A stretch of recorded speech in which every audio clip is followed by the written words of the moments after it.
Bom, gente, dando continuidade a essas entrevistas, né, que eu comecei na semana passada, hoje nós vamos falar de uma questão complexa, difícil e, como eu já disse na introdução, a questão do mal atingindo pessoas boas. Então, deixa aqui seu comentário a respeito desse assunto. Não é um assunto fácil, especialmente se você que está vendo essa entrevista se sente injustamente atingido pelo mal. E quando a gente começa a observar isso, talvez a gente fique meio apreensivo, né? Se Deus é bom, por que que ele permite o mal?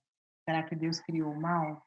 Então, deixa aqui seu comentário, deixa suas perguntas, sua contribuição. Nós vamos falar hoje sobre isso. Por que pessoas boas sofrem? Por que pessoas boas são atingidas pelo mal?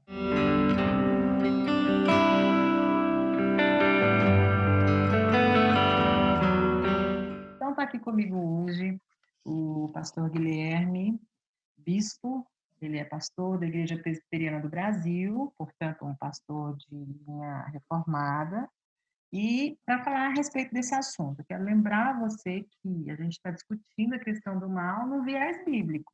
Talvez você que não tem a Bíblia como sua regra de fé e de prática, tenha outras respostas para a questão do mal. A nossa, a gente vai buscar dentro da palavra de Deus e eu espero que essa resposta satisfaça você também, ou essas várias respostas. Pastor Guilherme, bem-vindo ao canal, obrigada por ter aceito o convite. Ok, agradeço pelo convite. Pastor, Deus é bom, Deus criou o mal, deu o mundo, a Bíblia narra, né, em Gênesis, que o mundo e foi completamente criado por Deus. Todas as coisas que existem, elas saem a partir do desejo de Deus, da ordem divina. E se todas as coisas saem da ordem divina, o mal também saiu da ordem de Deus? Não, na verdade, Deus é bom e tudo que Deus fez é bom. Por exemplo, Gênesis capítulo 1, verso 31. Viu Deus tudo quanto fizera e eis que era bom. Houve tarde de manhã, o sexto dia. Então, tudo que Deus fez é bom, porque Deus é bom. A Escritura diz que nele não há variação de mudança, Deus não pode mentir, ele é santo, justo, perfeito. Então é natural que todos os atos de Deus sejam atos bons.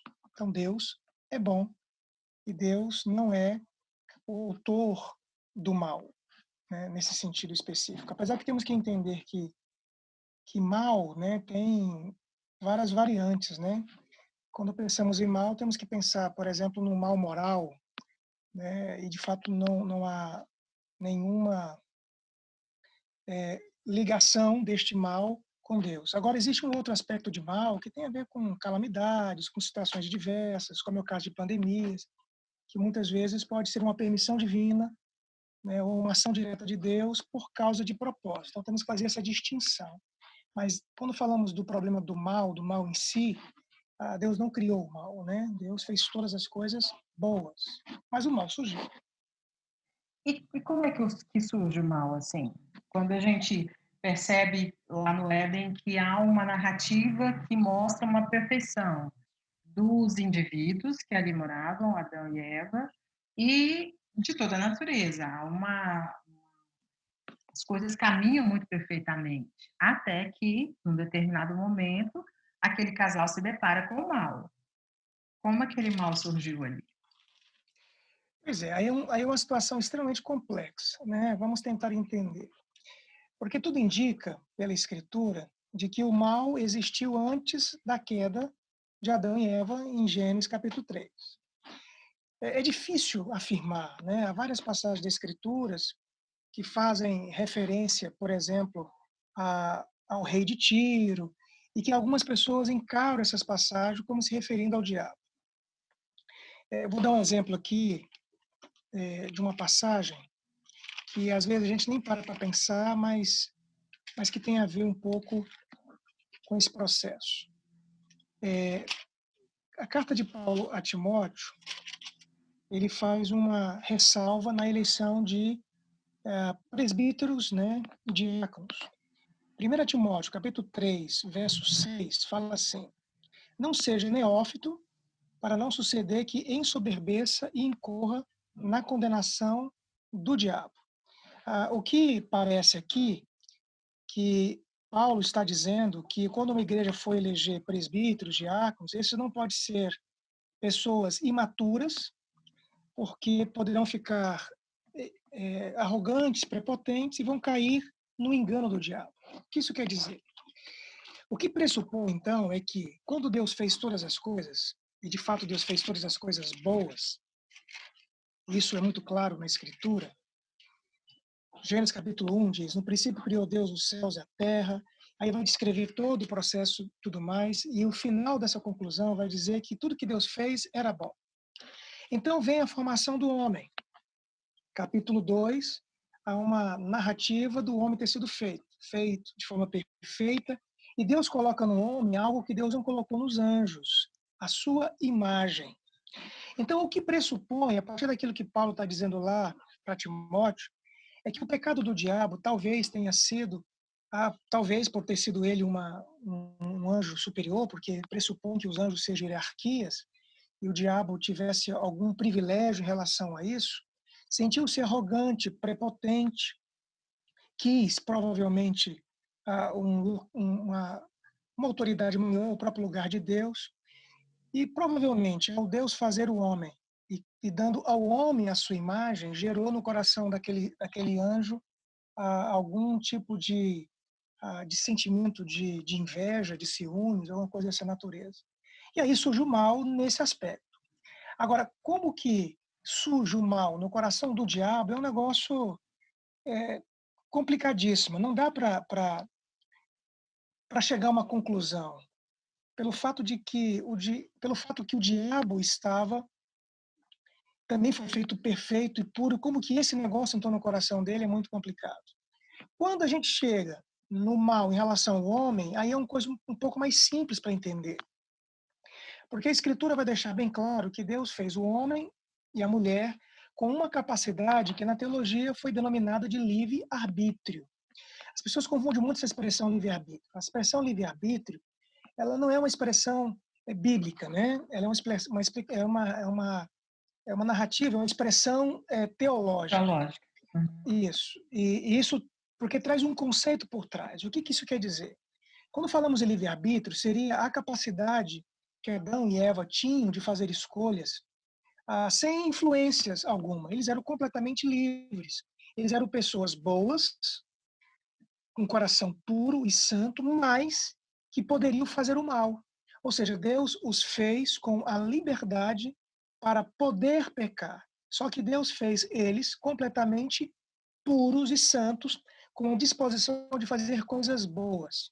No momento, então, que Satanás tenta Eva, e no coração dela, portanto, há um desejo semelhante ao que o diabo teve de ser como Deus, ela peca. Né? E aí, então, ao dar o fruto para o marido, ele peca. Então, o pecado de Adão e Eva não é apenas comer um fruto. O pecado de Adão e Eva é um ato de desobediência que pressupõe uma autonomia. Então, eles poderiam pecar. No momento que eles pecam, eles perdem o livre-arbítrio. Nós não temos livre-arbítrio, nós somos livres, mas só podemos fazer escolhas dentro da nossa natureza, o que chamamos de livre agência. Nós só conseguimos fazer o bem, só conseguimos procurar a Deus por causa de uma influência de Deus. Se Deus nos deixar por conta própria, o nosso coração, a nossa natureza, que foi contaminada com o pecado, ela inclina para o pecado. Então, o mal na humanidade é mais fácil de entender porque ela tem uma origem. A origem dela tem a ver com Adão. No momento que Adão pecou, ele trouxe uma tragédia, uma desgraça para si e para toda a humanidade. Ele perdeu essa comunhão com Deus. Ao perder essa comunhão com Deus, Deus não apenas amaldiçoou o homem, a mulher, a própria terra, e permitiu, então, que a partir do pecado de Adão, outras mazelas viessem. Então, existe uma distinção aqui bem clara. Nós podemos dizer que o pecado de Adão é um pecado absoluto, que nós chamamos de pecado original. A partir desse pecado original é que dá margem para todos os outros males. Então, as enfermidades, as doenças e todas as disfonias que há no mundo, elas são origens deste mal causado ali por Adão e Eva. Então, nesse caso, é mais fácil explicar. Então, toda a responsabilidade é do homem, e não sim. tem a ver com Deus. Deus fez o homem com todas as condições, possibilidades e habilidades de fazer o que é bom, mas ele quis fazer o que é mal. Por isso que o pecado de Adão é tão grave, porque foi um pecado deliberado. Muitas pessoas observam e falam assim: Deus não existe, porque se ele existisse, ele faria alguma coisa diante de tantas calamidades. Por que que Deus não faz? Por que que Deus não. Sim, entendi. A questão é que Deus faz, né? E ele tem feito. Vamos entender um pouco esse processo.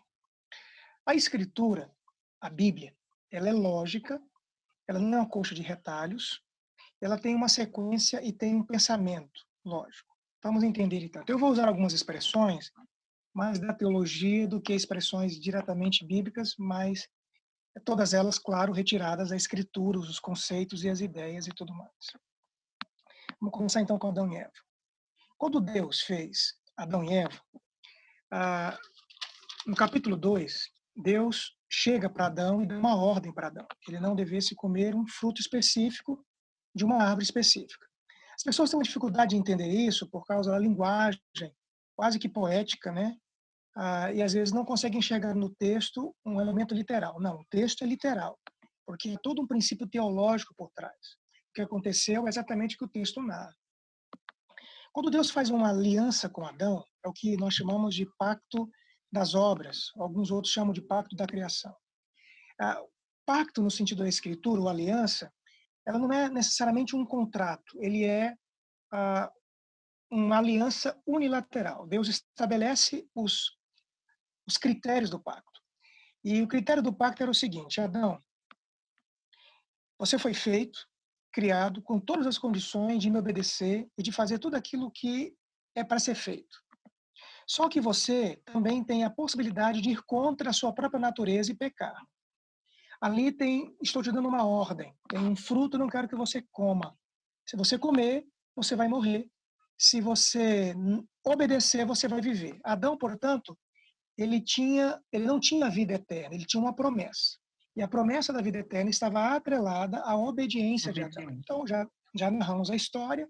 Adão errou, ele pecou, ele desobedeceu, ele quis autonomia, ele não quis estar subordinado a Deus como o diabo anteriormente não quis. Portanto, Adão desgraçou a si e trouxe uma desgraça para toda a humanidade. Só para ter uma ideia, no capítulo 6 de Gênesis, já narra 6:5, por exemplo. Viu o Senhor que a maldade do homem se havia multiplicado na terra e que era continuamente mal todo o desenho do seu coração.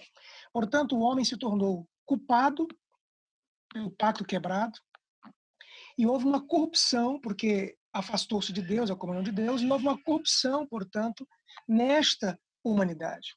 E esse pecado, então, se alastrou completamente por toda a humanidade, o que explica todos os males que estamos aqui.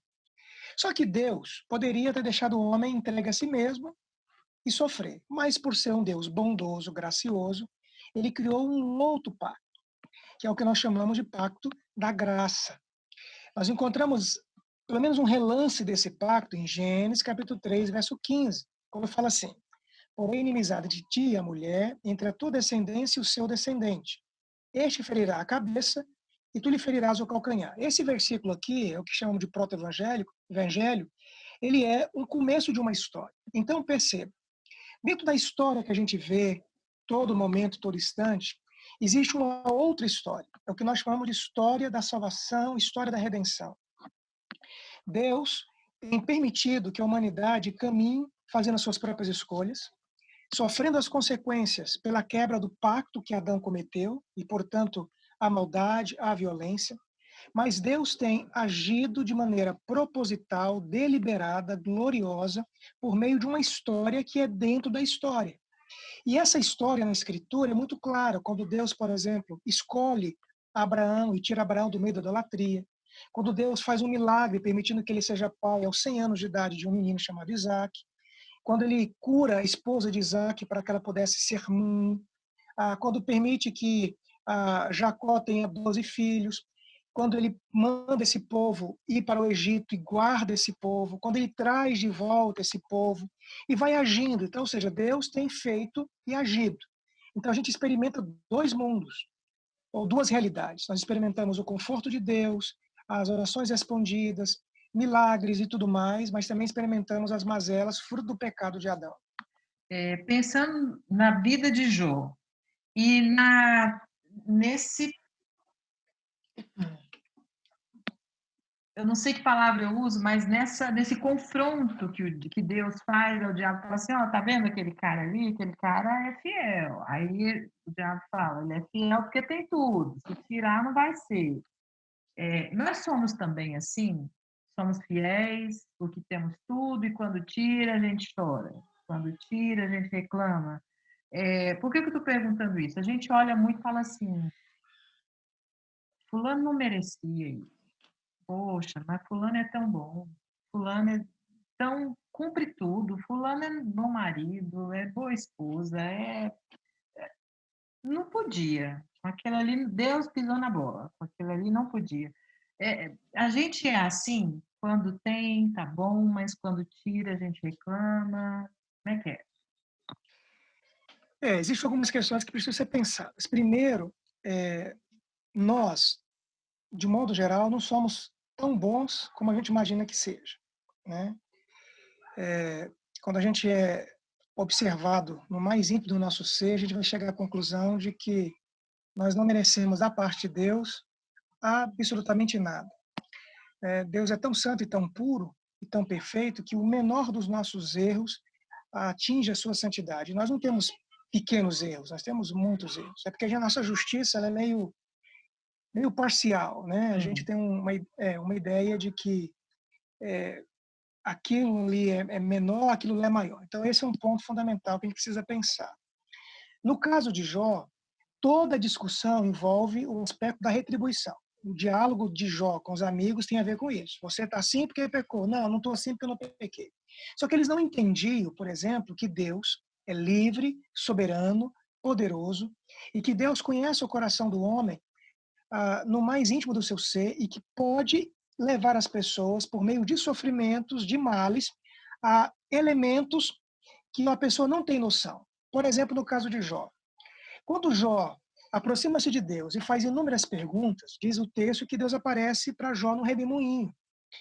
E em momento algum Deus responde nenhuma pergunta para Jó. Ao contrário, ele enche Jó de perguntas, perguntando para Jó onde que ele estava quando ele colocou o fundamento da terra. Mostrando Ele quem faz Jó é, perguntas, né? Quem Deus é, ele né? fez, exatamente, fez perguntas sobre animais, por exemplo, sobre o crocodilo, avestruz, ou seja, como que essas coisas aconteciam. Então, Jó chegou à compreensão de que ele não sabia nada e que Deus sabe de tudo.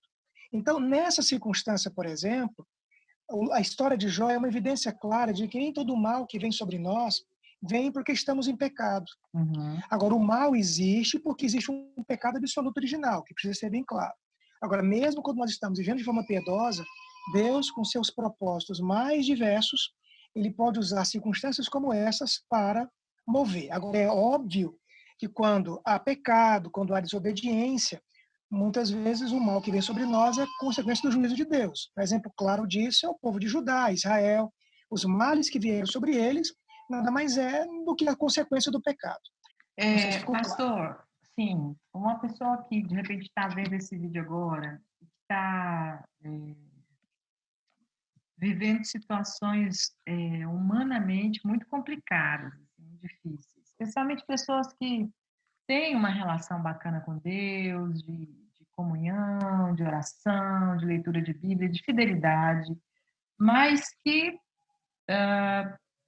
foi atingido por uma dessas tempestades que na vida a gente enfrenta, né? E que de repente esteja aí num grande questionamento.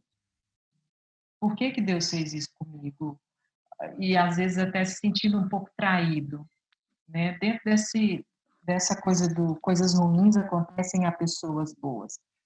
Como é que uma pessoa deve enfrentar esse tipo de momento até para viver o que vem depois dessa tempestade? para não se afogar, não se perder nessa turbulência, mas passar por isso e viver o que vem depois da tempestade. Eu penso em algumas questões. A primeira delas é nos convencer de que nós não temos uma justiça, nós temos que, nós não temos uma justiça própria, ou seja, nós temos que vencer esse nosso conceito equivocado de merecimento, né? Esse é o primeiro ponto, ou seja, pessoas boas sofrem, né? Pessoas boas morrem, pessoas boas adoecem, pessoas boas experimentam as mazelas do dia a dia. Não há na Escritura, para este contexto agora, para esse momento que vivemos, existem promessas futuras, escatológicas, quando Cristo retornar, de um mundo pleno e perfeito, que não haverá mais qualquer tipo de experiência ruim. Mas nesse primeiro momento agora, nesse momento que nós estamos, não há uma promessa da Escritura de que nós estamos isentos de passar. Então, nós temos que primeiro tirar esse conceito equivocado de merecimento.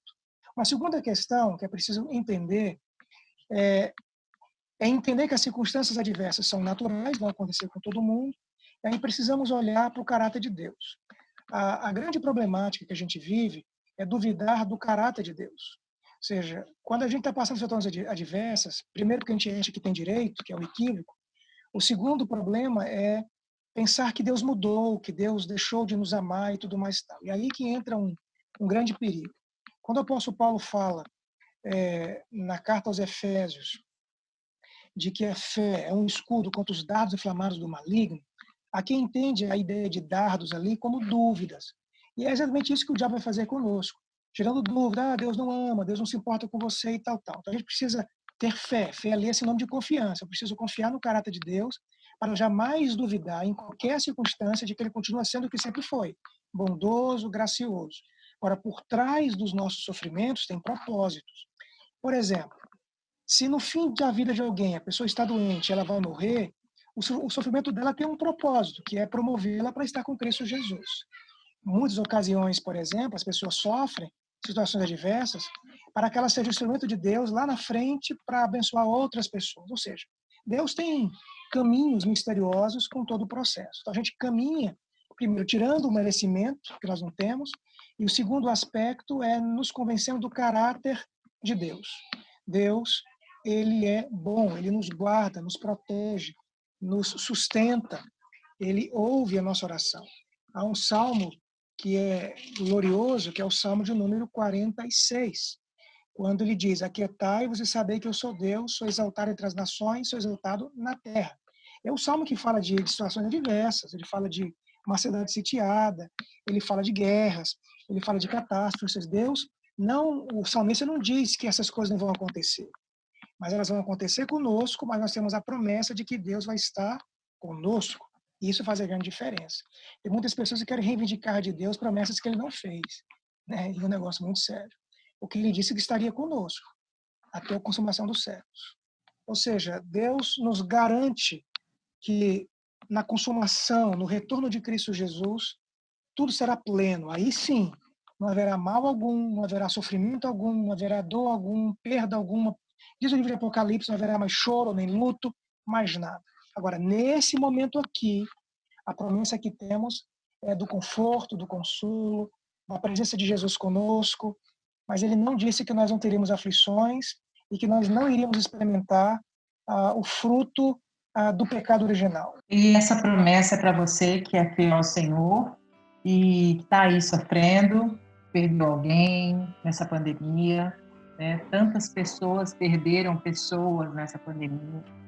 Talvez para você que esteja sofrendo com outro tipo de enfermidade ou com outras questões, se segure nessa palavra, né? Que é palavra de Deus, que não é promessa de homens, mas a sua história, de você que confia no Senhor e que sabe que seu coração é dele, você tem uma história já, um final determinado. E tudo isso vai passar.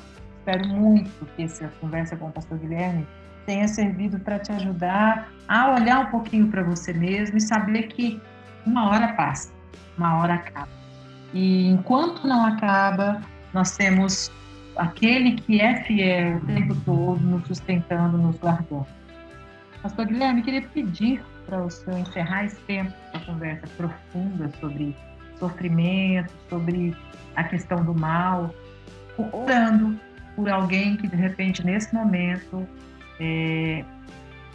não tem condição de ver que Deus está lá, que Deus está perto e que Deus sustenta e que tudo vai passar. Ok, vamos orar então. Senhor, em nome de Jesus, nesse instante nós nos achegamos à Tua presença. Somos gratos a Deus pela Tua bondade em nosso favor. Somos gratos pela Escritura que nos norteia à Tua vontade sobre nós. Somos gratos a Deus porque conhecemos a Tua verdade.